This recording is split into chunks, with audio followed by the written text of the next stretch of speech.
کہ ایک بار سورہ حمد اور 3 مرتبہ سورہ توحید کی تلاوت فرما کر مرحوم و مغفور حسن رضا ابن احمد سید احمد رضوی صاحب کی روح کو بخش دیں۔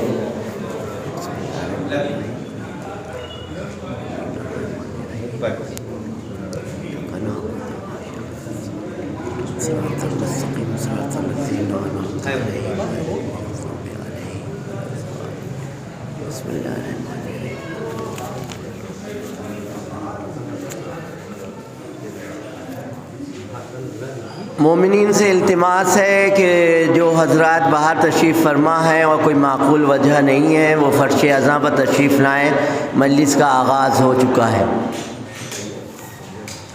ربائی پیش ہے میر عشق اللہ مقامہ کی تصنیف کردہ۔ دل قبر کے ڈر سے تہو بالا ہوگا، دل قبر کے ڈر سے تہو بالا ہوگا، پر خوف نہیں پوچھنے والا ہوگا، پر خوف نہیں پوچھنے والا ہوگا۔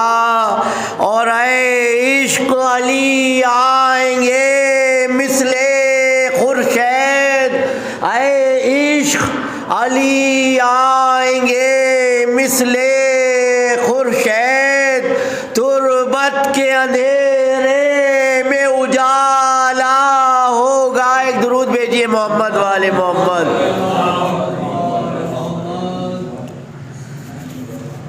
ثنائے پنجتن میں فکر کے جوہر نکلتے ہیں، ثنائے پنجتن میں فکر کے جوہر نکلتے ہیں، یہ مضمون چادر تطہیر میں چھن کر نکلتے ہیں، اور در زہرا کی جانب کہہ کے یہ بڑھنے لگا تارا، در زہرا کی جانب کہہ کے یہ بڑھنے لگا تارا، چلو اب آسمانوں سے ذرا اوپر نکلتے ہیں۔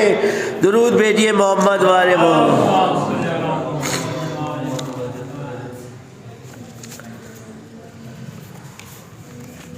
آنے نہ دوں گا قبر میں منکر نکیر کو،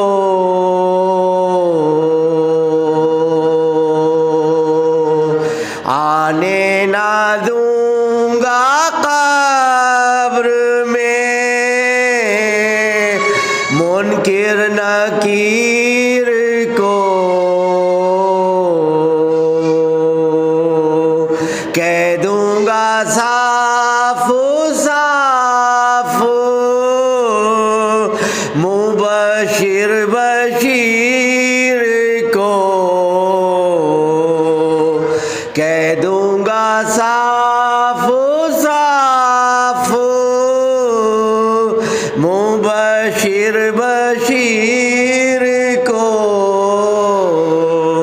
میرے امام مبارک ہے مجھ سے حساب کیا،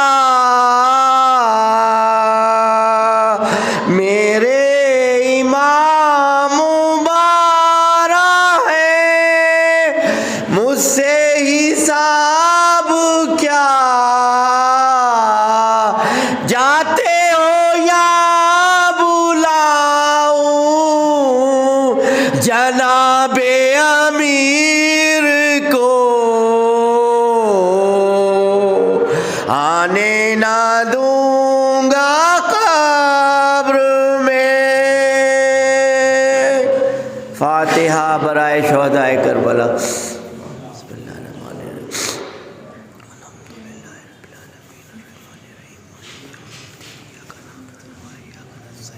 اهدنا الصراط المستقيم صراط الذين أنعمت عليهم غير المغضوب عليهم ولا الضالين.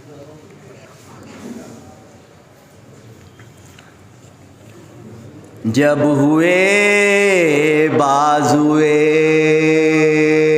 عباس قلم دریا پر، جب ہوئے بازوئے عباس قلم دریا پر، گر کے ٹھنڈا ہوا حضرت کا علم دریا پر، غرق خون ہو گیا وہ بحر کرم دریا پر، گل تھا زخمی ہوا سقائے حرم دریا پر، ہائے مشک کو دانتوں میں پکڑے ہوئے یوں لاتا ہے، ذہن شیر میں جس طرح شکار آتا ہے، ذہن شیر میں جس طرح شکار آتا ہے، غش کی آمد ہے جگر سوزے آتش سے ہے کباب، ہیں جو بے دست ٹھہرتی نہیں پاؤں میں رکاب، پیاسے بچوں کے لیے سینے میں دل ہے بیتاب، غم یہی ہے کہ کہیں مشک سے ضائع نہ ہو آب، ہائے تیر پہ ہم جو کمانوں سے چلے آتے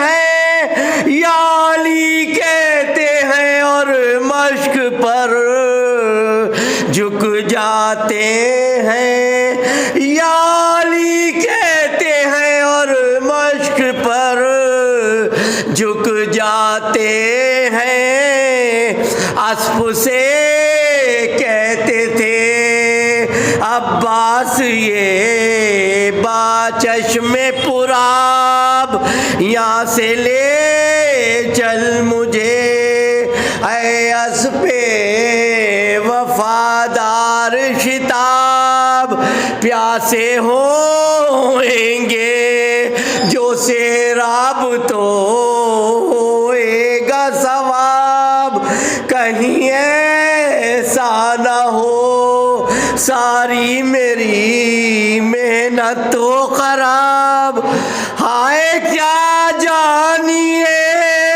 کیا بچوں کی حالت ہوگی، اور مر گئی پیاسی سکینہ تو قیامت ہوگی، مر گئی پیاسی سکینہ تو قیامت ہوگی، جب ہوئے بازوئے۔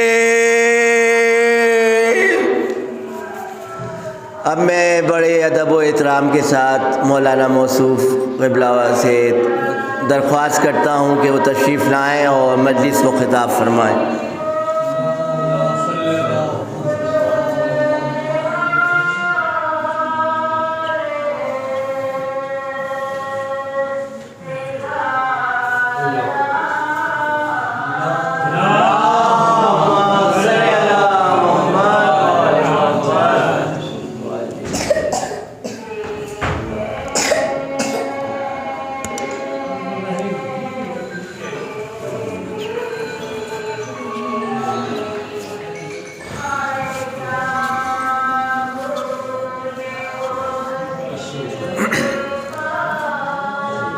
فاتحہ۔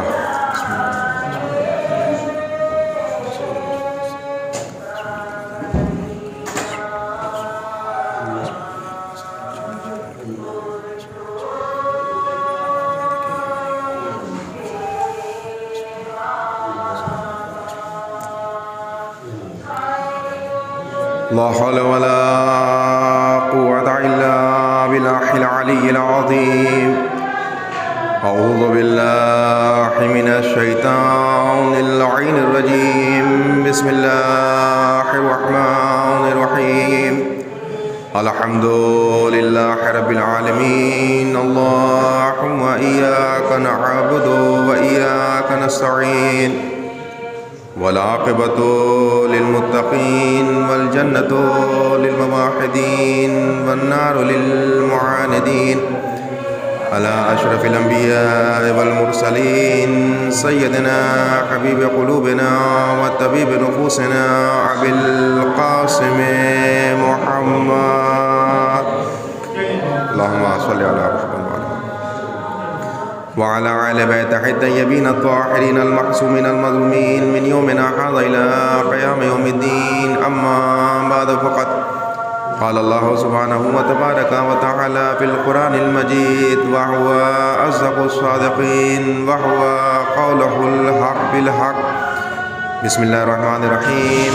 إنا في خلق السماوات والأرض واختلاف الليل والنهار والفلك التي تجري في البحر بما ينفع الناس وما أنزل الله من السماء من ماء فأحيا به الأرض بعد موتها وبث فيها من كل دابة والتصريف الرياح والسحاب المسخر بين السماء والأرض لآيات لقوم يعقلون. صلوات بجے پر محمد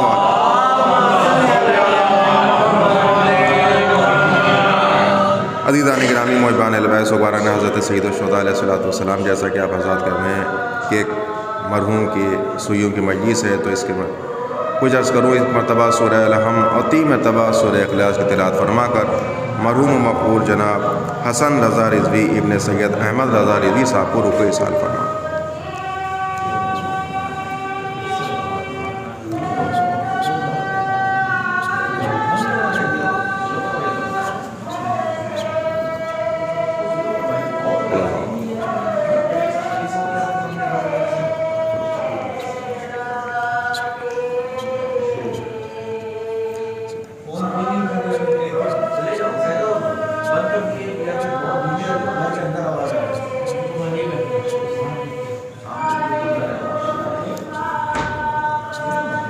ایک صلوات پڑھے پر محمد وعلى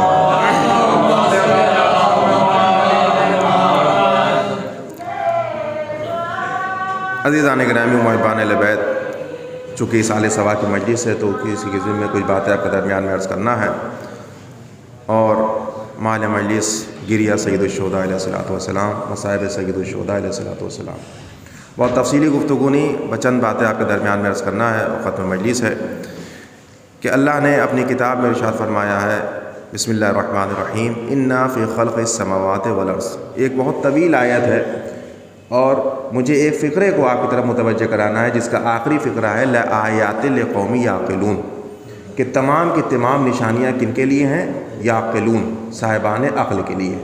لیکن اس چھوٹے سے فقرے کو متوجہ کرانے کے لیے میں نے آپ کے سامنے پوری آیت کو سرنامہ کلام دیا ہے، جس میں اللہ ارشاد فرما رہا ہے بسم اللہ الرحمن الرحیم انا فی خلق السماوات والارض، کہ بے شک زمین اور آسمان میں جو کچھ ہے. اب آخری آیت کا فقرہ کیا ہے؟ لآیات لقوم یعقلون، کیا ہے؟ صاحبان عقل کی نشانیاں. اب اسی کا ترجموں کو پورے ٹیلی کرتے ہوئے آئیں گے. اللہ کہہ رہا ہے کہ زمین اور آسمان میں جو کچھ ہے وہ ہماری نشانیاں ہیں، اور نشانیاں صاحبان عقل کے لیے. واختلاف اللیل والنہار، دن کے اور رات کے تبدیل ہونے میں جو نشانیاں ہیں وہ ہماری نشانی ہے، اور کس کے لیے ہے؟ صاحبان عقل کے لیے ہے. والسحاب المسخر بین السماء والارض، زمین اور آسمان میں جتنے تبدیلات ہیں، موسم تبدیل ہے، وہ صاحبان عقل کی نشانی ہے. والسحاب المسخر، اور ہم نے ہی آسمان سے بادلوں سے پانی کو برسایا، اور برسانے کے بعد فَأَحْيَا بِهِ الْأَرْضَ بَعْدَ مَوْتِهَا، اس مردہ زمین کو ہم نے دوبارہ زندہ کر دیا. اس میں بھی ہماری نشانی ہے، اور یہ نشانی کس کے لیے ہے؟ لآیات لقوم یعقلون، صاحبان عقل کے لیے ہیں. والسحاب المسخر بما ينفع الناس، کہ مری ہوئی زمین تھی، مردہ زمین تھی، ہم نے اسے دوبارہ زندگی عطا کر دیا. اس میں بھی ہماری نشانی ہے. یعنی اللہ قدم قدم پہ انسان کو متوجہ کرا رہا ہے کہ ہمارے وجود کو سمجھو، ذرات کو سمجھو، جو کچھ بھی تم دیکھو ہماری وجود ہے. یہاں تک کہ تمہارا وجود، اگر تمہارے وجود میں، تمہارے نفس میں حیات ہے، اس میں بھی ہماری نشانی ہے. اور یہ نشانی کس کے لیے ہے؟ صاحبان عقل کے لیے. ایک یہاں پہ غور کرنے کی بات عزیزان گرامی، اگر اللہ کو یہ بات کہنا تھی کہ زمین میں جو کچھ بھی ہے، دریاؤں میں کشتیاں چل رہی ہے، چرند ہیں، پرند ہیں، انسان ہیں، حیوانات ہیں، جمادات ہیں، جو کچھ بھی نشانی ہے، ہم نے زمین کو دوبارہ زندہ کر دیا، آسمان سے پانی کو برسایا، حیات بخشی، دن بخشا، رات بخشی، جو کچھ بھی کیا ہم نے عالم انسان کے لیے کیا. اللہ کو کہہ دینا چاہیے تھا، لیکن اللہ نے آگے نوٹ کیا لگا دیا؟ لآیات لقوم یعقلون، کہ نشانیاں تو ہیں لیکن کس کے لیے ہیں؟ صاحبان عقل کے لیے. تو اللہ نے آخر صاحبان عقل کو اتنی توجہ کیوں دی، اتنی اہمیت کیوں دی؟ ایک عام انسان بات اللہ کر دیتا تھا کہ تمام عالم انسان کے لیے نشانیاں، لیکن اللہ غور کر رہا نہیں، یہ سب کے لیے نہیں ہے، صرف نشانیاں ہیں صاحبان عقل کے لیے. اب صاحبان عقل ہیں کون؟ صاحبان عقل، بار بار آپ قرآن کا ہر ایک صفحہ تو نہیں، ہر دوسرا پیج پلٹ کر دیکھیے. افلا ینظرون، افلا یعقلون، افلا یتدبرون، اس طرح کے الفاظ آپ کو ملیں گے کہ تم قرآن میں غور کیوں نہیں کرتے، تدبر کیوں نہیں کرتے، تعقل سے کام کیوں نہیں لیتے. کیوں اللہ بار بار ہم کو اس طرح متوجہ کرا رہا ہے؟ کیوں عقل کو اتنا اہمیت سے نواز رہا ہے؟ کیوں اللہ نے کہا؟ پھر اللہ نے ارشاد فرمایا کہ جو کچھ بھی نشانی ہے کس کی ہے؟ ہماری نشانی ہے. تو آئیے ذرا قرآن سے ہی آیتوں کے ذریعے سے ان نشانیوں کو پہچانیں کہ اللہ نے کیا کہا؟ آیت لآیات لقوم یعقلون، کہ نشانیاں ہیں صاحبان عقل کے لیے. تو نشانی ہے کیا اور کون کون اللہ کی نشانیاں ہیں؟ مرحوم کے سال سوا کی مجلس ہے. انسان کا جسم ہے، جسم تب تک رہتا ہے جب تک اس کے اندر روح باقی رہتی ہے. جیسے انسان کے جسم سے روح نکلی اب وہ ہو گیا مردہ. اب اگر ہمیں کسی کی شخصیت کو جاننا ہوگا تو شخصیت کو جاننے کے طریقے کیا کیا ہے؟ اگر کسی کو ہمیں پہچاننا ہے، جاننا ہے، سمجھنا ہے تو کیسے پہچانیں، کس طریقے سے پہچانیں؟ تو ہمارے یہاں پر علماء اخلاق نے انسان کی شخصیت کو پہچاننے کا 5 طریقے بیان کیے، جسے ہم اور آپ حواس خمسہ کہتے ہیں. کون کون سے؟ چکھنے کی طاقت سے، سونگھنے کی طاقت سے، دیکھنے کی طاقت سے، سننے کی طاقت سے اور چھونے کی. اسے حواس خمسہ کہتے ہیں. قوت شامہ، قوت ذائقہ، قوت سامعہ، قوت باصرہ، قوت لامسہ. ان 5 قوت سے انسان کے وجود کو پہچانا جاتا. مثال، اب تھوڑی مثال آپ کے ذہن کو قریب کر دوں.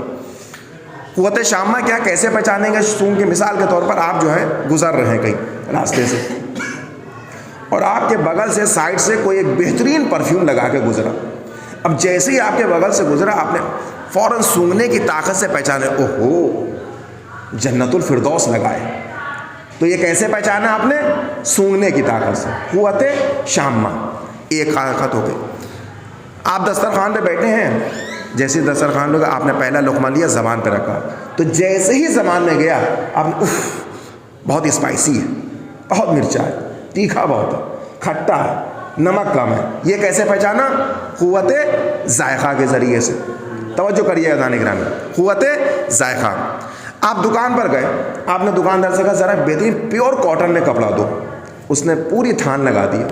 اب جیسے ہی تھان لگایا آپ نے ہاتھوں سے چھوا اور دیکھا کہ بیوقوف بنا رہا، میں نے تم سے کاٹن کہا ہے تمہیں پولیسٹر دے رہے، ملاوٹ والا کپڑا. تو کیسے پہچانا؟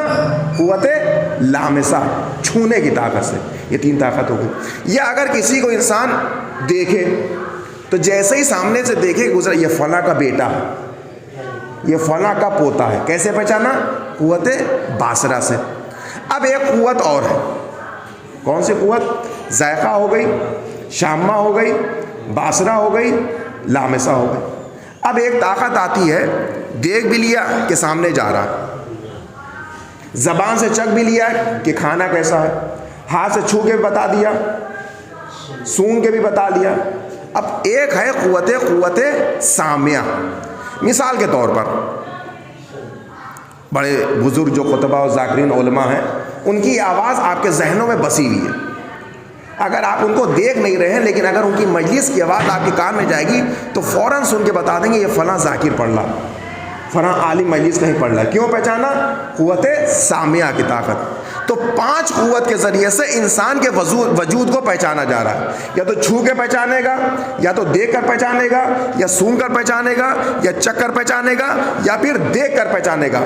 پروردگارا تو نے تو ہمیں بتا دیا کہ 5 قوت سے انسان کے وجود کو پہچانو. اب اگر ہمیں تیرے وجود کو جاننا ہوگا تو تیرے وجود کو کیسے جانوں گا؟ اس لیے کہ تو دکھائی دیتا نہیں ہے, سونگا تجھے جا نہیں سکتا, نظر میں تو آتا نہیں ہے, آواز تو رکھتا نہیں ہے, جسم تو رکھتا نہیں ہے, نہ تجھے چھوا جا سکتا ہے, نہ تجھے دیکھا جا سکتا ہے, نہ تجھے سونگا جا سکتا ہے, نہ تجھے چکھا جا سکتا ہے. تو تیرے وجود کو سمجھے کیسے؟ تو آواز قدرت آئے گی, گھبراتے کیوں؟ اگر میں دکھائی نہیں دیتا تو ذرا تاریخ کے آئینے میں غور کرو کہ میں نے تمہارے درمیان کچھ ایسی ہستیاں چھوڑ رکھی ہیں جو دیکھنے میں تمہارے جیسے ہیں, کمالات میں ہمارے جیسے ہیں. ایک صلوات پڑھے پر محمد والے.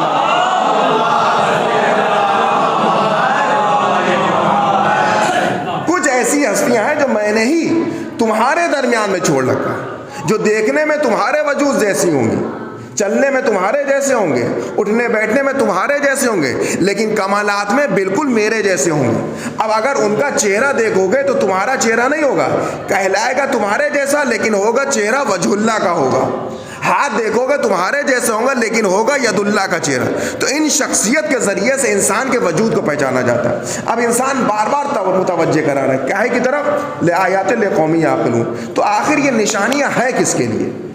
کون سی ایسی نشانیاں اللہ ہم کو متوجہ کرا رہا؟ آئیے ذرا آیت سے ہی آیت کو پہچان لیں, قرآن کی روشنی سے قرآن کو سمجھتے ہیں. اللہ نے کیا ارشاد فرمایا؟ لے ایک صلوات پڑھے بر محمد والا.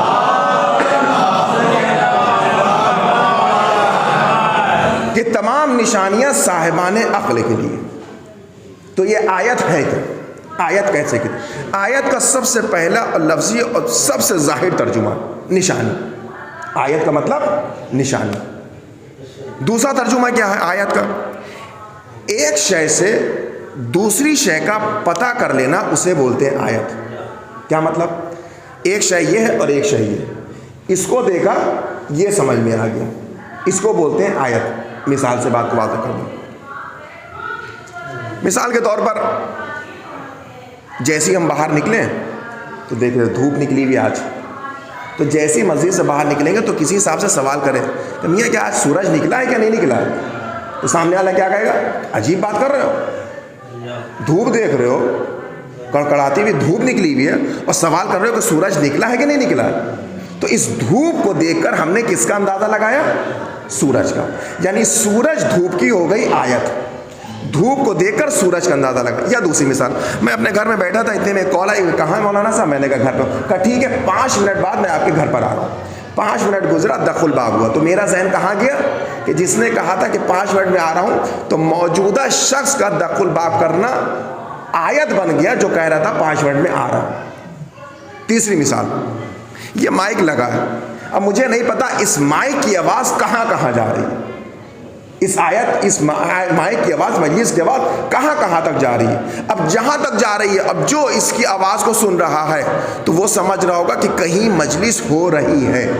تو اس کا ذہن کہاں گیا کہ کہیں مجلس ہو رہی ہے. آپ اس میں کہیں گے کہ اس میں صاحبان عقل کی دلیل کیا ہے؟ تو جس انسان کے کان میں اس مائک کی آواز جا رہی ہے, اگر وہی صاحبان عقل ہے, اگر اس مجلس کو سنتے سنتے مسجد تک آ جائے, یہی صاحبان عقل کی دلیل ہے.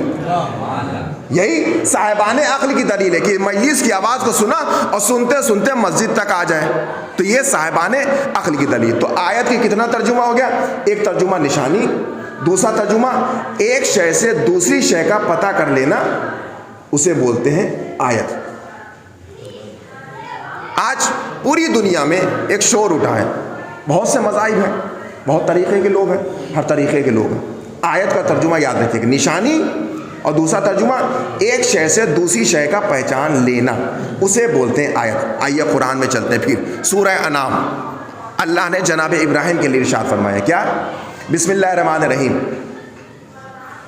جنّ علیہ راءً کوكباً, کہ جب جناب ابراہیم کے اوپر رات کی تاریکی چھا گئی. توجہ فرمائیے, جن علیہ رأن کوکبن، جب جناب ابراہیم پر رات کی تاریکی چھا گئی تو جناب ابراہیم نے آسمان پر کوکب، ایک چمکتا ہوا ستارہ دیکھا۔ جیسے ہی جناب ابراہیم نے چمکتا ہوا ستارہ دیکھا تو آواز بلند کری، کیا؟ قال ھذا ربی، یہ میرا رب ہے، یہ میرا پروردگار ہے۔ جیسے ہی جناب ابراہیم نے کہا یہ میرا پروردگار ہے، فلما افلا، اللہ نے فوراً اس ستارے کو ڈبو دیا، فوراً ڈبو دیا۔ کیا کہا تھا جناب ابراہیم نے؟ قال ھذا ربی، یہ میرا پروردگار ہے۔ فلما افلا، اللہ نے اس ستارے کو ڈبو دیا۔ پھر جناب ابراہیم نے ایک استدلال کام کیا، کیا؟ لا احب الآفلین، کہ میں ڈوبنے ہوئے سے محبت نہیں کرتا۔ جناب ابراہیم نے جب رات تاریکی ہوئی اور رات چھا گئی تو جناب ابراہیم نے آسمان پر ایک چمکتا ہوا ستارہ دیکھا، اور دیکھنے کے بعد ایک استدلال قائم کیا کہ یہ میرا پروردگار ہے۔ اللہ نے فوراً ہی اس ستارے کو ڈبو دیا اور اعلان کر دیا کہ لا احب الآفلین، کہ میں ڈوبنے ہوئے سے محبت نہیں کرتا، میں ڈوبنے ہوئے سے محبت نہیں کرتا۔ جناب ابراہیم نے جب یہ استدلال قائم کر دیا کہ میں ڈوبنے ہوئے سے محبت نہیں کرتا، اس کا مطلب اگر نبی اب کسی سے محبت کا حکم دے گا تو ڈوبنے والے سے نہیں دے گا بلکہ بچانے والے سے محبت کا حکم دے گا۔ غور کر رہے ہیں؟ لا احب الآفلین، اللہ نے ڈبو دیا، کہ میں ڈوبنے والے سے محبت نہیں کرتا۔ پھر جن علیہ رأن قمرن بازغن، پھر جناب ابراہیم نے آسمان پہ ایک چمکتا ہوا چاند دیکھا، پھر وہی بات کہی، قال ھذا ربی، یہ میرا پروردگار ہے۔ فلما افلا، اللہ نے پھر اسے ڈبو دیا۔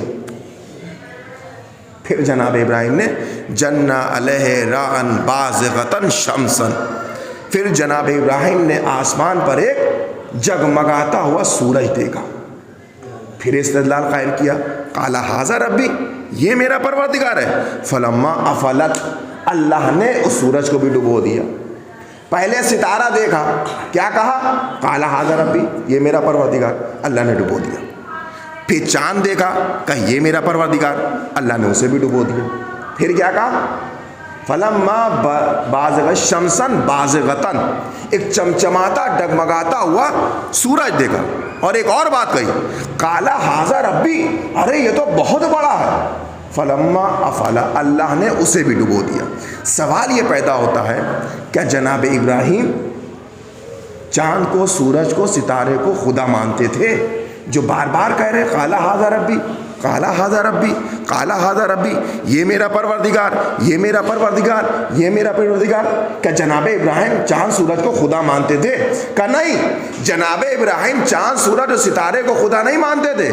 اس زمانے میں کچھ لوگ سورج اور ستارے کو خدا ماننے والے تھے، اسی لیے جناب ابراہیم نے پہلے اپنی قوم کو متوجہ کرایا کہ دیکھو جو تم یہ کہہ رہے ہو کہ یہ میرا رب ہے، یہ رب نہیں ہے، اگر رب ہوتا تو ڈوب نہ جاتا۔ تو جناب ابراہیم نے پہلے قوم والوں کو اپنی طرح متوجہ کرایا، اور متوجہ کرانے کے بعد کہا دیکھو کہ جب میں نے کہا کہ یہ بڑا ہے، اللہ نے ستاروں کو ڈبو دیا، پھر سورج کے بارے میں کہا، سورج کو ڈبو دیا، چاند کے بارے میں کہا، چاند کو ڈبو دیا۔ اس کا مطلب جناب ابراہیم نے اپنے قوم والوں کے درمیان استدلال رکھا کہ دیکھو جو ڈوب جائے وہ خدا نہیں ہوتا، جو ڈوب جائے وہ خدا نہیں ہو سکتا، جو ڈوب جائے وہ خدا نہیں ہو سکتا۔ یہ زمانہ ابراہیم تھا، لیکن جب زمانہ محمد کا آیا تو اسی ستارے کو دہلیز پر بلا کے دکھایا، سورج کو پلٹا کر دکھایا، چاند کے دو ٹکڑے کر کے دکھائے، اور استدلال بنایا کہ جو بندوں کے اختیار میں ہو جائے وہ خدا نہیں ہو سکتا ہے۔ ایک صلوات پڑھے پر محمد وآلہ۔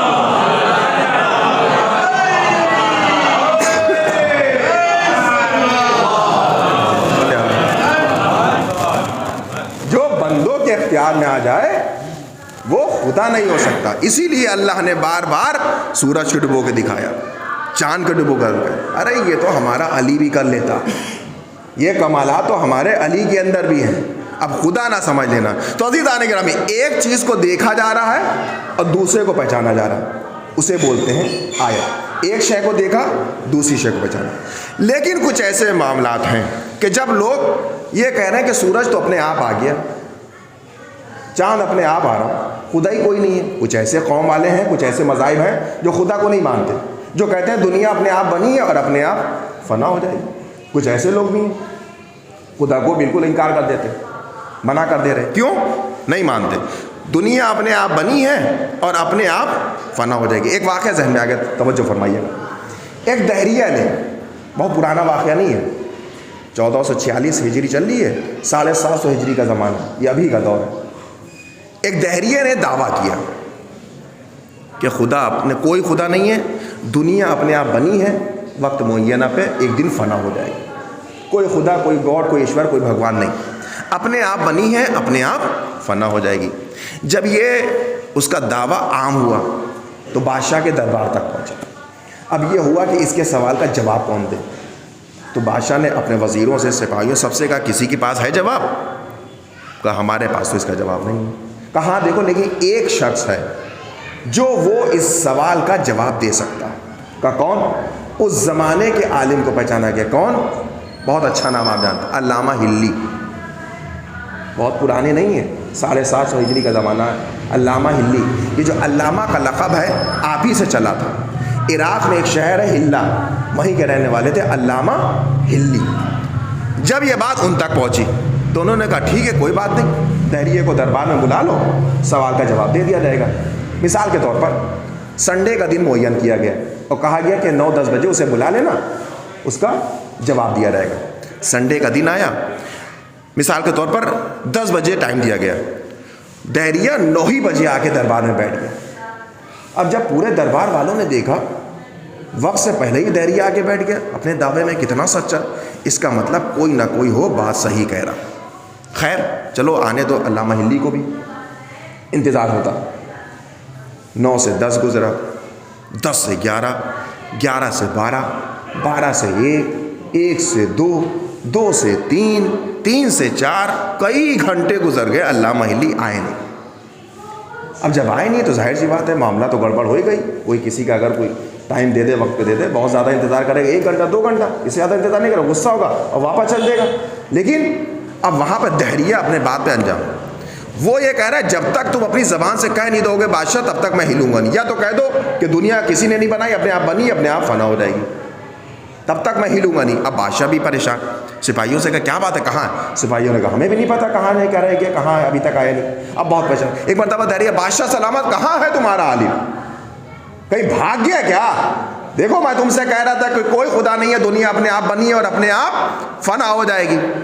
جب بہت دیر ہو گیا نہیں ہوئی, کافی گھنٹے گزرنے کے بعد دیکھا دربار میں علامہ ہلی چلتے چلے آ رہے. توجہ فرمائیے ذرا, چلتے چلے آ رہے ہیں.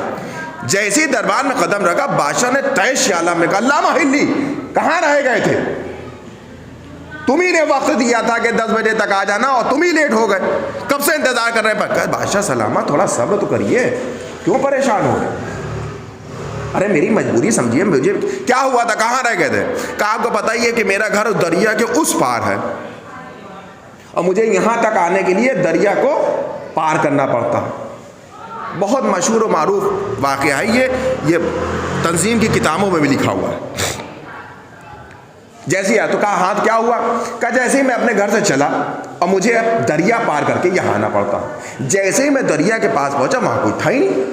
میں کیسے آتا, مجھے تیرنا آتا نہیں, تیراکی میں ہوں نہیں, تو میں کیسے آتا, میں ڈوب کے مر جاتا. تو میں انتظار کرتا ہوں کوئی آ جائے, کوئی آ جائے, کوئی ناؤ والا آ جائے, کوئی اپنی ناؤ لے کر آ جائے. بہت دیر تک انتظار کرتا رہا, کوئی آیا نہیں. کہا پھر, کہ جب کئی گھنٹے انتظار کرتے رہے اور جب کوئی نہ آیا تو میں نے التجا کری, پروردگار وہاں مجھے جانا ہے, کوئی آنے والا ہے, کیا کروں میں اسی انتظار میں تھا کہ کوئی آ جائے, کوئی آ جائے, کوئی آ جائے. جب کوئی نہ آئے گا تو میں نے آسمان سے کیا دیکھا کہ آسمان سے ایک پٹرا گرا. تھوڑی دیر بعد دوسرا تختہ گرا, پھر تیسرا تختہ گرا. جب بہت دیر تک یہ تختے گرتے رہے, پھر تھوڑی دیر کے بعد کچھ میخیں گری, کچھ کیلیں گری. جب وہ کیلیں گری تو تختے آپس میں ملنا شروع ہوئے, اور جب تختے ملنے لگے تو آپس میں کیلیں جڑنا شروع ہوئے اور ایک ناؤ کی شکل اختیار کر لی. اور جب ناؤ کی شکل اختیار کر لیا تو میں اس ناؤ میں بیٹھا, ناؤ چلی اپنے, چلتے چلتے آ کر یہاں دربار تک رک گئی. جب یہ علامہ ہلی نے واقعہ بیان کر دیا خاموش ہو گئے, دربار میں سناٹا. ایک مرتبہ علامہ ہلی نے, دہریہ نے علامہ ہلی کا چہرہ دیکھا اور ایک مرتبہ بادشاہ کا چہرہ دیکھا. اور بادشاہ کا چہرہ دیکھنے کے بعد کہہ رہا, بادشاہ تو اس پاگل سے میرے سوال کا جواب دلوائے گا؟ اس بیوقوف سے میرے سوال کا جواب دلوائے گا؟ دیکھ رہا ہے کیسی بہکی بہکی باتیں کر رہا ہے، کیسے دیوانوں جیسی باتیں کر رہا ہے. کیا کیا کہہ رہا ہے؟ صحیح تو کہہ رہا ہے، جو کہہ رہا ہے صحیح کہہ رہا ہوگا. کہ کبھی ہو سکتا ہے ایسا کہ ناؤ اپنے آپ بن جائے؟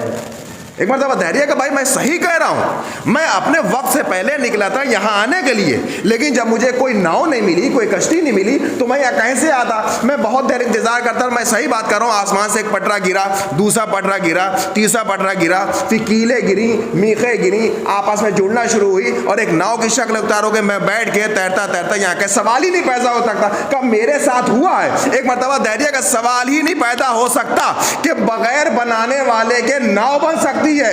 علامہ علی نے کہا بھائی یہی تو میں بھی کہہ رہا ہوں کہ جب بنانے والے کے ایک ناؤ نہیں بن سکتی تو پوری کائنات کو بغیر بنانے والے کے اللہ کیسے بنا سکتا ہے؟ ایک صلوات پڑھے پر محمد والے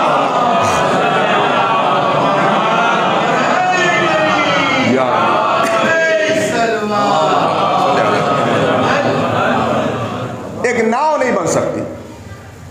اللہ کیا کہہ رہا ہے؟ لآیات لقوم یعقلون، کہ جو کچھ دنیا میں دیکھو سب میری نشانیاں ہیں. ذرات کو دیکھو، اس میں بھی ہماری نشان. تو نشانی کا مطلب کیا ہوا ہے؟ ایک شے سے دوسری شے کا پتہ کر لینا، اسے کیا بولتے ہیں؟ آیت. آئیے آگے بڑھتے ہیں. آیت کا دوسرا ترجمہ، دو ترجمے ہو گئے. ایک ترجمہ نشانی، دوسرا ترجمہ ایک شے سے دوسری شے کا پتہ کر لینا، اسے بولتے ہیں آیت. تیسرا ترجمہ آیت کا کیا ہے؟ اصول عادت کو شکستہ کر دے، اسی کو بولتے ہیں آیت. کیا مطلب؟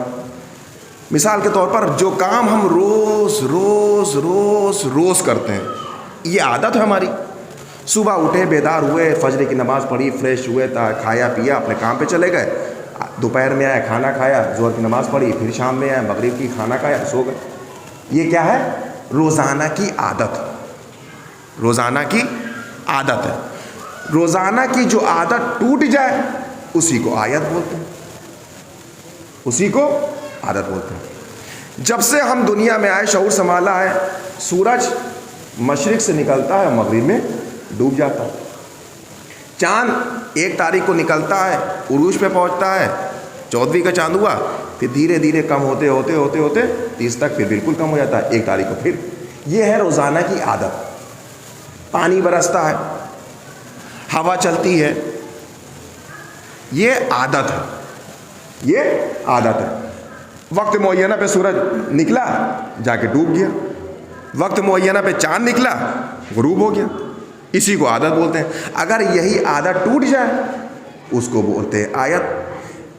سورج وقت معینہ پہ نکلا، ڈوب گیا. کبھی کبھی آپ نے سنا ہوگا کہ سورج کو گرہن لگ جاتا، تو یہ عادت ٹوٹ جاتی ہے. تو کیا حکم ہوتا ہے؟ نماز آیات پڑھیے. کیوں؟ روزانہ کی عادت ٹوٹ گئی ہے. چاند کو گرہن لگ گیا، تو چاند کو گرہن لگتا ہے، کیا حکم ہوتا ہے؟ فوراً واجب عمل نماز آیات پڑھیے. کیوں؟ کیونکہ چاند جو روزانہ کی عادت تھی وہ آج ٹوٹ گئی ہے، اب اس کو گرہن لگ گیا ہے، تو کیا کریے؟ نماز آیات پڑھیے. اس کا مطلب روزانہ کی جو عادت ہے وہ ٹوٹ جائے، اسی کو بولتے ہیں آیت. آسمان سے پانی برستا ہے، طوفان آ جاتا ہے، سیلاب آ جاتا ہے، یہ عادت. لیکن اگر یہی طوفان قوم نوح پر آ جائے تو آیت میں بدل جاتا. روزانہ کی جو عادت ہے وہ ٹوٹ جائے، اسی کو بولتے ہیں آیت. اس کا مطلب اگر انسان کی خلقت ہے تو نظام قدرت جو اللہ نے بیان فرمایا ہے یہ ہے عادت. اگر یہی نظام ٹوٹ جائے اسی کو بولتے ہیں آیت. اب اللہ کا وجود کیا ہے کہ آسمان سے پانی برستا ہے، اگر یہی پانی قوم نوح پر طوفان بن کر آ جائے تو یہی ہو جاتا ہے آیت. کیوں؟ یہ عادت ٹوٹ جا رہی ہے، یہ عادت ٹوٹی جا رہی ہے، ٹوٹ رہی ہے. کیوں؟ انسان کا اپنے گھر سے روزانہ ایک ہی در سے نکلتا ہے اور ایک ہی گھر سے باہر جاتا ہے. گھر کا ایک رئیسی دروازہ ہوتا ہے، جب انسان ایک ہی مرتبہ اسی سے نکلتا اسی سے آتا جاتا ہے. ایک مین گیٹ جو ہوتا ہے گھر کا وہی ہوتا ہے. روزانہ جس گھر سے ایک ہی دروازے سے باہر جا رہے ہیں اندر آ رہے ہیں, باہر جا رہے ہیں اندر جا رہے ہیں, باہر جا رہے ہیں اندر جا رہے ہیں, اگر یہی عادت ٹوٹ جائے تو عادت بن جاتی. ایک دروازے سے آنا جانا یہ ہے عادت, اور خانہ کعبہ کی دیوار کو شک کر کے باہر آ جانا یہی آیت ہے. خانہ کعبہ کی دیوار کو شک کر کے آ جانا یہی عادت. جو عادت کو توڑ دے. پتھر کہاں سے نکلتا ہے؟ زمین سے نکلتا. پتھروں کا زمین سے نکلنا عادت ہے, اور قوم ابرہہ پر عذاب بن کر آسمان سے آ جانا یہ آیت ہے. لوہا کہاں سے نکلتا ہے؟ زمین سے نکلتا ہے. لوہے کا زمین سے نکلنا عادت ہے, ذوالفقار کا آسمان سے آ جانا یہ عادت آیت ہے. تو روزانہ کی عادت جو شکستہ ہو جائے اسی کو بولتے ہیں آیت. بس آخری بات انشاءاللہ یہیں سے ربط مسائل, عادت اور آیت. اللہ نے انسان کے نظام بدن کو رکھا کہ ہم نے کیسے خلقت کری ہے. ایک سلوات پڑھے پر محمد والے.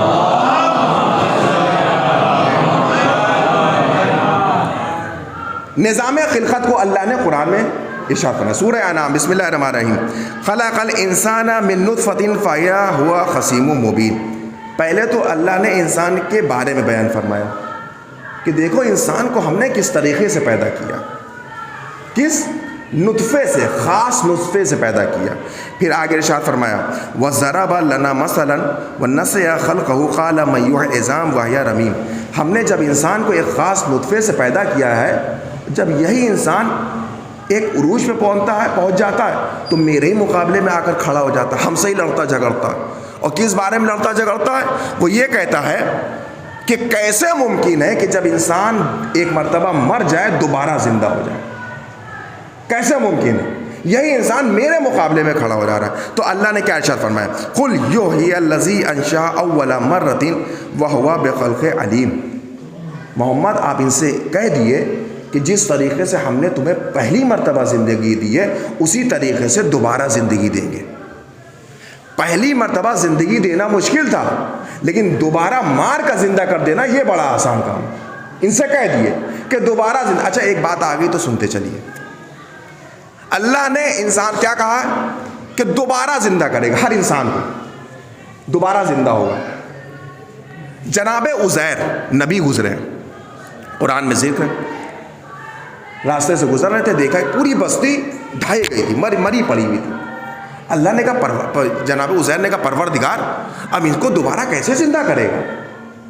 سوال کیا پروردگار کیسے زندہ کرے. جناب عزیر کے ساتھ اپنا ایک خچر بھی تھا, گدھا بھی ساتھ میں تھا, ساتھ میں جا رہے تھے. پروردگار کیسے کرے. جیسے ہی کہا فَأَمَاتَهُ مِئَةَ عَامٍ, اللہ نے جناب عزیر کو بھی 100 سال کے لیے مار دیا. فَأَمَاتَهُ مِئَةَ عَامٍ, 100 سال کے لیے مردہ کر. میاں 100 سال کے لیے. اماتہو کا لفظ آیا ہے, مارنے کا لفظ آیا, سلانے کا لفظ نہیں آیا قرآن میں. 100 سال کے لیے مار دیا. پھر 100 سال کے بعد پھر دوبارہ زندہ کیا. تو اللہ نے کہا ہاں بھائی عزیر کتنے دن. تو جناب عزیر نے کہا پروردگار باس اور یوم باس, ایک دن یا کچھ حصہ تو ہم زندہ تھے. کتنا کہا؟ یوم یا بعض ایام, ایک دن یا پھر کچھ حصہ. اللہ نے کہا نہیں, مئۃ عامٍ, 100 سال کے لیے تم مرے ہوئے تھے. لم یتسنہ, ذرا اپنے کھانے کو دیکھو, سڑا گلا تک نہیں ہے. فانظر حمارک, اور اپنے گدھے کو بھی دیکھو, اس کو بھی ہم نے دوبارہ زندگی دے دی ہے. لم یتسنہ, سڑا نہیں, گلا نہیں. انظر شرابک, اپنے کھانے پینے کو بھی دیکھو, کچھ نہیں سڑا, کچھ نہیں گلا, جبکہ ہم نے 100 سال کے لیے تمہیں مردہ کر دیا تھا. توجہ فرمائیے گا, اللہ نے کیا کہا 100 سال کے لیے مردہ کر دیا تھا تم کو بھی اور تمہارے گدھے کو بھی, اور جب اٹھایا ہے تو بالکل صحیح سالم تم بھی اٹھے اور تمہارا گدھا بھی بالکل صحیح سالم اٹھا. میں کہوں گا پروردگارا تیرے نبی کی صحبت میں گدھا مارا تھا, 100 سال کے بعد اٹھایا ہے تو انسان بنا کے اٹھا دیتا. گدھا مارا تھا تو گدھا ہی اٹھا دیا تو نے. 100 سال کے بعد نبی کے پہلو میں مرا ہوا گدھا تھا تو گدھا مرا تھا انسان اٹھا دیتا، انسان اٹھا دیتا. 100 سال تک نبی کے پہلو میں دفن رہا، نبی کے پہلو میں مرا رہا، ارے گدھا مرا تھا تو انسان اٹھا دیتا، اسے انسان کر اٹھایا. تو شاید اللہ نے قانون بنایا کہ دیکھو نبی کے پہلو میں کوئی زبردستی جا کر دفن ہو جائے، جیسا مرے گا ویسا ہی اٹھایا جائے گا. گدھا مرے گا گدھا ہی اٹھایا جائے گا، انسان نہیں بن سکتا ہے. ایک صلوات بڑھے پر محمد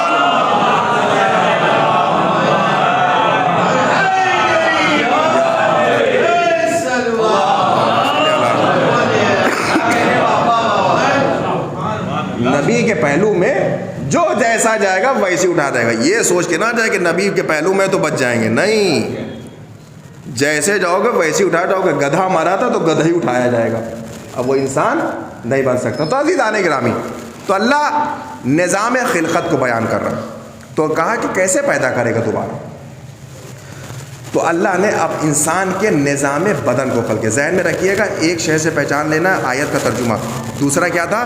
اصول عادت کو شکستہ کر دے اسی کو بولتے ہیں عادت، یعنی روزانہ کی جو عادت ٹوٹ جائے اسی کو عادت بولتے ہیں. اب اللہ نے نظام بدن کو کھل بتایا. فَجَعَلْنَاهُ فِي قَرَارٍ مَكِينٍ. سب سے پہلے ہم نے انسان کے ایک نطفے کو خاص مقام پہ رکھا، انسان کے نطفے کو ایک خاص معین جگہ پہ رکھا. پھر کیا کہا؟ ثم خلقنا النطفة علقة فخلقنا العلقة مضغة فخلقنا المضغة عظاما فكسونا العظام لحما ثم انشأناه خلقا آخر فتبارك الله احسن الخالقین. پہلے اللہ نے کیا کہا کہ ہم نے انسان کے نطفے کو ایک قرار مکین، خاص مقام پہ رکھا، خاص جگہ پہ رکھا. پھر ہم نے اس نطفے کو خون کے لوتھڑے میں بنایا، خون کے لوتھڑے کو گوشت میں تبدیل کر دیا، گوشت کو ہڈی میں تبدیل کیا، اس ہڈی پر ہم نے کھال چڑھا دی. اس طریقے سے ہم نے انسان کی خلقت کری. فتبارک اللہ احسن الخالقین. کتنا بابرکت ہے وہ جس نے اس نجاست سے بنے ہوئے انسان کو ایک پاک و پاکیزہ انسان بنا دیا. اتنی نجاستوں کے بعد بھی ہم نے اسی انسان کو ایک پاک و طیب و طاہر بنا دیا. یہ ہے نظام بدن. کیا؟ پہلے نطفہ، پھر خون کا لوتھڑا، پھر گوشت، پھر ہڈی، پھر کھال. یہ ہے نظام بدن. اب اس نظام بدن سے اگر کوئی ہٹ کر پیدا ہو جائے تو اسی کو بولتے ہیں آیت. پہلے کیسے؟ نطفہ، پھر خون کا لوتھڑا، پھر گوشت، پھر ہڈی، پھر کھال. اس نظام سے اگر پیدا ہو تو یہ ہے عادت. اس نظام سے ٹوٹ جائے تو ہے آیت کہ پتھر ہٹے اور قانون کے ایک صلوات پڑھے پر محمد وعلی کہ نظام بدن کو اللہ بیان کر رہا ہے. نطفہ، لوتھڑا، گوشت، ہڈی، کھال، یہ ہے نظام بدن. اس نظام بدن سے اگر ہٹ کر کوئی پیدا ہو تو اسی کو بولتے ہیں آیت کہ جناب سالے کی اونٹنی پتھر ہٹے اور اندر سے اونٹنی نکل آئے، اسی کو بولتے ہیں آیت. اسی کو آیت. کیوں؟ نظام بدن. اس سے ہٹ کر اگر کوئی پیدا ہوگا تو یہ آیت. نطفہ کیا ہے؟ پاک ہے کہ نجیس؟ نجیس. خون کا لوتھڑا نجیس، گوشت نجیس، ہڈی نجیس، اندرونی کھال نجیس. یہ تمام چیزیں کیا ہیں؟ نجیس. انسان کی خلقت جب ہوتی ہے جہاں پیدا ہو وہ جگہ نجیس. ہم پیدا ہوں نجیس، ہماری مائیں نجیس. یہ ہے عادت. اس عادت کو توڑ دے آیت. یہی عادت ٹوٹ جائے تو آیت بن جاتی ہے. ہم جب پیدا ہوں تو ہم بھی نجیس، ہماری ماں بھی نجیس، اور جس جگہ پیدا ہو وہ جگہ بھی نجیس. یہ ہے عادت. اور علی اتنے پاک کہ ماں بھی پاک، خود علی بھی پاک، اور جس جگہ پیدا ہو جائے تو مسلمانوں کا قبلہ بن جاتا ہے. اتنے پاک ہیں یہ. اصول عادت کو توڑ دے اسی کو بولتے ہیں عادت. ہمارا خون بھی نجیس، ہڈی بھی نجس، گوشت بھی نجس، جہاں خون گر جائے تو نماز نہیں ہے، لیکن اگر انہی کا خون خاک کربلا پہ گر جائے تو خاک شفا بن جاتی ہے۔ اصول عادت کو توڑ دے، اسی کو بولتے، بس آخری بات، اصول عادت کو توڑ دے۔ تو آیت کے کتنے ترجمے ہو گئے؟ نشانی، ایک شے سے دوسری شے کا پہچان لینا، آیت، تیسرا ترجمہ اصول عادت کو توڑ دے، ایک آخری ترجمہ آیت کا، انسان کی منزل مقصود تک پہنچنے کا جو ذریعہ بنتا ہے اسی کو بولتے ہیں آیت۔ کیا مطلب؟ منزل مقصود تک پہنچنے کا ذریعہ جو بنے۔ مثال کے طور پر مجھے اس وقت یہاں مجلس سیوں کو خطاب کرنا تھا، تو میں اپنے گھر سے چلا تو میرے منزل مقصود کیا تھی؟ مقبرہ عالیہ گولہ گنج کی مسجد، کیونکہ منزل مقصود یہ تھی۔ میں اپنے گھر سے چلا یہاں کے لیے، منزل مقصود تھی یہ گولہ گنج۔ اب جس کے ذریعے سے میں آ رہا تھا یہی آیت ہے، تو میں چلا گاڑی سے، تو گاڑی منزل مقصود تک جانے کا ذریعہ تھا، اسی کو آیت بولتے ہیں۔ اب ہر مسلمان سے پوچھئے کہ تمہاری تمام عبادتوں کا منزل مقصود کیا ہے، تو کہے گا جنت۔ نماز کیوں پڑھ رہے ہو؟ جنت۔ روزہ کیوں رکھ رہے ہو؟ جنت۔ حج پہ کیوں جا رہے ہو؟ جنت۔ نیک اعمال کیوں انجام دے رہے ہو؟ جنت۔ یتیموں کی پرورش کیوں کر رہے ہو؟ جنت۔ بیواؤں کا سہارا کیوں بن رہے ہو؟ جنت۔ پڑوسیوں کا سہارا کیوں بن رہے ہو؟ جنت۔ یعنی انسان کے تمام نیک اعمال کا منزل مقصود کیا ہے؟ جنت۔ اب اس جنت تک جانے کا ذریعہ جو بن جائے گا اسی کو آیت بولتے ہیں۔ اب ہر قوم کے، ہر مذہب کے ملا نے یہ کہہ دیا کہ نیک اعمال بجلاتے رہو جنت چلے جاؤ گے، جنت چلے جاؤ گے۔ تو جنت جائیں گے کیسے؟ ذریعہ کیا ہے؟ اسکوٹی سے جائیں گے، کار سے جائیں گے، پلین سے جائیں گے، کاہے سے جائیں گے؟ بھائی ہر انسان کے منزل مقصود تک پہنچنے کا کچھ نہ کچھ تو ذریعہ ہوتا ہے، تو اس منزل مقصود تک پہنچنے کا ذریعہ کیا ہے؟ میں اپنے گھر سے چلا تھا مقبرہ آنے کے لیے، تو اسکوٹی سے آیا تو ذریعہ بنا گاڑی۔ اب جنت ہے منزل مقصود، تو جنت کا جانے کا ذریعہ کیا ہے؟ یا رسول اللہ، ہر انسان کا جنت جانے کا مقصد ہے، منزل مقصود ہے جنت، تو جنت جائے کیسے؟ اب آپ ہی بتائیے۔ تو رسول کہیں گے خاموش بیٹھے رہو، میں بتا دوں گا۔ رسول آواز دی بیٹھے رہو۔ اب میں انتظار میں رہا کہ ہر انسان کا منزل مقصود ہے جنت، لیکن ذریعہ کیا ہے؟ جائیں کیسے؟ گاڑی سے جائیں، ٹیکسی سے جائیں، آٹو سے جائیں، رکشے سے جائیں، پلین سے جائیں، ایروپلین سے جائیں، اپنا پلین لے کے جائیں کیسے؟ رسول نے کہا بیٹھے رہو۔ اتنے میں ایک مرتبہ رسول نے مسجد میں بیٹھے ہوئے تو مسجد میں بیٹھے بیٹھے اعلان کیا، الحسن والحسین سید شباب اہل الجنہ، حسن اور حسین جوانوں کے جنت کے سردار ہیں۔ اچھا، حسن و حسین جنت کے سردار ہیں، اس کا مطلب جنت حسن اور حسین لے جائیں گے؟ کہا ابھی اور بیٹھے رہو۔ ہم اور بیٹھے رہے۔ یا رسول اللہ اور کیا ہے ذریعہ؟ یا علی انتا قصیب النار والجنہ، اے علی آپ جنت اور جہنم کے تقسیم کرنے والے۔ اوہو، اس کا مطلب حسن و حسین بھی جنت لے جائیں گے، علی بھی جنت لے جائیں گے۔ یا رسول اللہ بس کہ اور کوئی بھی؟ رسول اللہ نے کہا بیٹھے رہو، ابھی اور بتائیں گے۔ پھر رسول اللہ نے ارشاد فرمایا فاطمہ تو سیدت نساء اہل الجنہ، اللہم صلی علی محمد۔ پھر رسول نے ارشاد فرمایا فاطمہ تمام عالم عورتوں کی جنت کی سردار ہے۔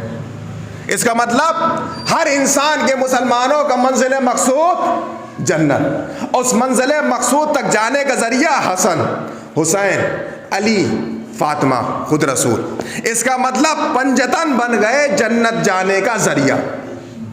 بس آخری بات ہے انشاءاللہ اسی ہفتے مسائل، منزل مقصود تک پہنچنے کا ذریعہ کون؟ پنجتن۔ اب ایک سوال کرتے ہیں، یہ بتائیے کائنات میں حسن و حسین سے اچھے کوئی بہتر بیٹے ہو سکتے ہیں؟ کوئی نہیں ہو سکتا۔ کائنات میں علی جیسا شوہر ہو سکتا ہے کوئی؟ کوئی نہیں ہو سکتا۔ کائنات میں فاطمہ جیسی ماں ہو سکتی ہے کوئی؟ کوئی نہیں ہو سکتا۔ کائنات میں رسول سے اچھا کوئی باپ ہو سکتا ہے؟ کوئی نہیں ہو سکتا، کوئی نہیں ہو سکتا۔ ہمارے اور آپ کا معاملہ یہ ہے کہ اگر ہماری ماں ناراض ہو جائے کسی سے تو آپ اس کو اپنے گھر میں گھسنے دیے گا؟ میری ماں ناراض ہے، گھس نہ جائے۔ بہت لوگوں کو دیکھا یہ اپنے ابا سے کہہ دیتے ابا میری ماں سخت ناراض ہے اس سے، دہلیز پہ گر نہ دکھ نہ جائے ورنہ پیر توڑ دیں گے اس کے. ہم اور آپ کر دیتے ہیں. اب آپ بتائیے فاطمہ جس سے ناراض ہو جائے. ہم اور آپ جب کسی کا ہماری ماں ناراض ہو جائے تو ہم اس کو اپنے گھروں میں گھسنے نہیں دیتے ہیں. اب انسان کے مقصود ہے منزل مقصود ہے جنت. کسی بھی طریقے سے مسلمان جنت کی دہلیز تک پہنچ گیا, ہم اپنے ماں کے دشمن کو گھر میں گھسنا نہ دیں گے. جیسے ہی فاطمہ کو ستانے والے, فاطمہ کو پریشان کرنے والے, فاطمہ کے پہلو کو شکستہ کرنے والے جنت کی دہلیز تک پہنچیں گے تو رسول اللہ اور امام حسن امام حسین یہ کہہ کر جنت سے نکال دیں گے کہ جنت میں دکھ نہ جانا, میری ماں تم سے ناراض ہے, میری ماں ناراض ہے. اگر زوجہ ناراض ہو جائے تو کیا علی گھسنے دیں گے؟ اگر بیٹی ناراض ہو جائے تو کیا رسول جنت میں گھسنے دیں گے؟ کوئی گھسنے نہیں دے گا. کیونکہ عزیزان اگر بس انسان کو اللہ نے وجود بخشا, لیکن اسی وجود کے ساتھ ساتھ انسان کا ایسا وقت آ جاتا ہے جو اللہ ہی کو مقابلے کھڑا ہو جاتا ہے کہ کوئی اللہ نہیں ہے, جبکہ اللہ بار بار متوجہ کرا رہا. کیا افلا یعقلون, کہ تم غور کیوں نہیں کرتے, تعقل سے کام کیوں نہیں لیتے؟ ہم نے تمہیں صاحبان عقل بنایا ہے, عقل سے کام لو. دنیا کے کائنات کے ذرات میں ہماری نشانی, جو کچھ بھی دیکھو ہماری نشانی ہے, ہمارے وجود کی نشانی ہے. اللہ کے وجود کی سب سے بڑی نشانی ہے علی. اللہ کے وجود کی سب سے بڑی نشانی ہے علی. اس لیے کہ اگر علی نہ ہوتے اور علی کا سجدہ نہ ہوتا تو لوگ علی ہی کو خدا مان لیتے. علی نے سجدہ کر کے بتایا کہ میرا بھی کوئی خالق ہے, میرا بھی کوئی خدا ہے. تو ہر انسان کا منزل مقصود ہے جنت, لیکن جنت میں اسی وقت انسان جائے گا جب اس کو اہل بیت سے پروانہ ملے گا, حسن و حسین سے پروانہ ملے گا, علی سے پروانہ ملے گا, فاطمہ زہرا سے پروانہ ملے گا. عزیزان اکرامی, ایک مرحوم کی سال صبا کی مجلس ہے, خدا ان کے درجات بلند فرمائے, اس فرش ازا کے صدقے میں ان کے گناہ صغیرہ گناہ کبیرہ کو بخش فرما دے.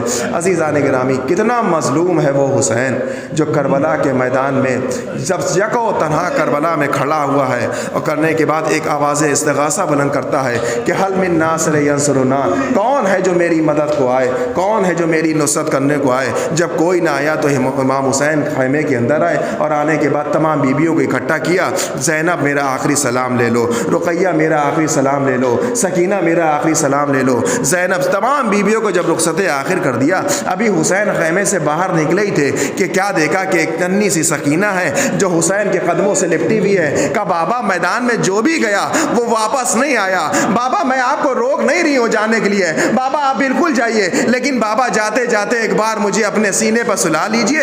بابا میں کس کا سینے پر سوؤں گی؟ ایک مرتبہ حسین نے کہا سکینہ آؤ میرے سینے پر سو جاؤ. لیجئے حسین وہی تپتی ہوئی ریت پر لیٹے. اسی لیٹنے کے بعد سکینہ کو سینے پہ سلایا. جیسے ہی سکینہ کی آنکھ لگی تھی کہ بے تحاشا اٹھ گئی. کہا سکینہ کیا بات ہے؟ کہا بابا میرے اب خواب میں دادی زہرا آئی تھی اور کہہ رہی تھی اے سکینہ جلدی بابا کے سینے سے ہٹو, ارے شبر کا خنجر حسین کا گلے کا انتظار کر رہا ہے. لیجئے سکینہ کو علیحدہ کیا. حسین میدان کربلا میں آئے. ارے وہی حسین 3 دن تک کب تک لڑتا رہتا. لیجئے آواز ندا آ گئی, حسین اب تلوار کو نیام میں رکھ لو. لیجئے حسین نے تلوار کو نیام میں رکھا. اب جیسی تلوار کو نیام میں رکھنا تھا بھاگی ہوئی فوج سمٹنا شروع ہوئی. لیجئے چاروں طرف سے حسین پر حملہ ہونا شروع ہو گئے. کسی نے نیزہ مارا, کسی نے تلوار مارا.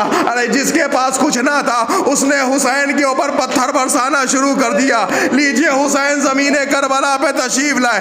ابھی کربلا میں تشریف لائے. راوی کہتا ہے کہ میں نے دیکھا کہ جب شبر حسین کے قریب گیا تو حسین کو پہلے سیدھا لٹایا, اس کے بعد جالسن علی صدرے, حسین کے سینے پر اپنا گھٹنا رکھ کے حسین کے بالوں میں ہاتھ ڈالا اور خنجر نکال کر حسین کے گلے کو ریتنا شروع کر دیا. حسین کے گلے کو ریتنا شروع کر دیا. جب حسین کا گلا نہیں کٹا, ایک مرتبہ آواز ندا آئی کہ اے علی ذرا حسین کی مدد جا کر کرو. علی نے کہا یا رسول اللہ کیا شبر کے ہاتھ سے خنجر پھینک دے؟ کہا خنجر نہ پھینکو, ارے زہرا کو حسین سے الگ کر دو. ارے زہرا نے اپنا ہاتھ حسین کے گلے پر رکھ لیا ہے. زہرا کو الگ کرو.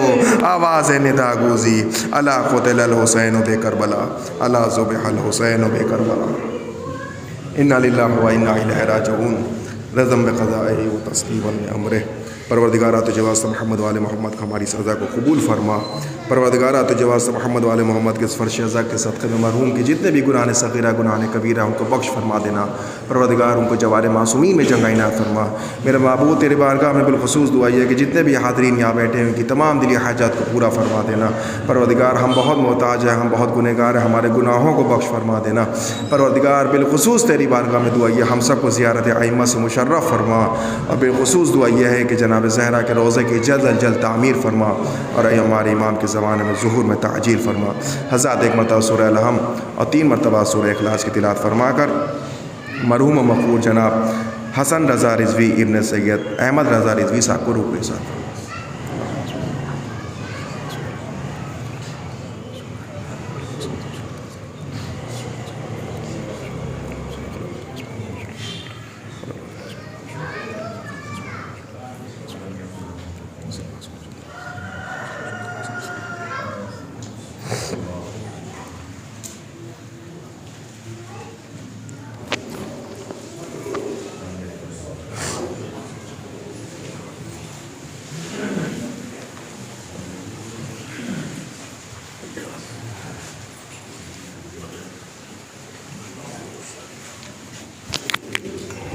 صلی اللہ علیہ وآلہ السلام علیکم ورحمۃ اللہ، السلام علیکم رسول اللہ، السلام علیکم ورحمۃ اللہ وبرکاتہ، السلام علیکم مولایا غریب الغربا، السلام علیکم معین الضعفاء والفقراء، السلام علیکم شمس الشموس عنیز النفوس، السلام علیکم المدفون بعرض طوس یا مغز الشیعۃ والزوار فی یوم الجزاء روحی و جسم لک الفدا، السلام علیکم ورحمۃ اللہ وبرکاتہ، السلام علیکم مولانا صاحب العصر والزمان علمان علمان علمان، السلام علیکم خلیفۃ الرحمن، السلام علیکم مظہر الایمان، السلام علیکم شریک القرآن، السلام علیکم من زماننا هذا اجل اللہ تعالی فرجک وسعل اللہ تعالی مخرجک وظہورک وآوانک، السلام علیکم ورحمۃ اللہ وبرکاتہ۔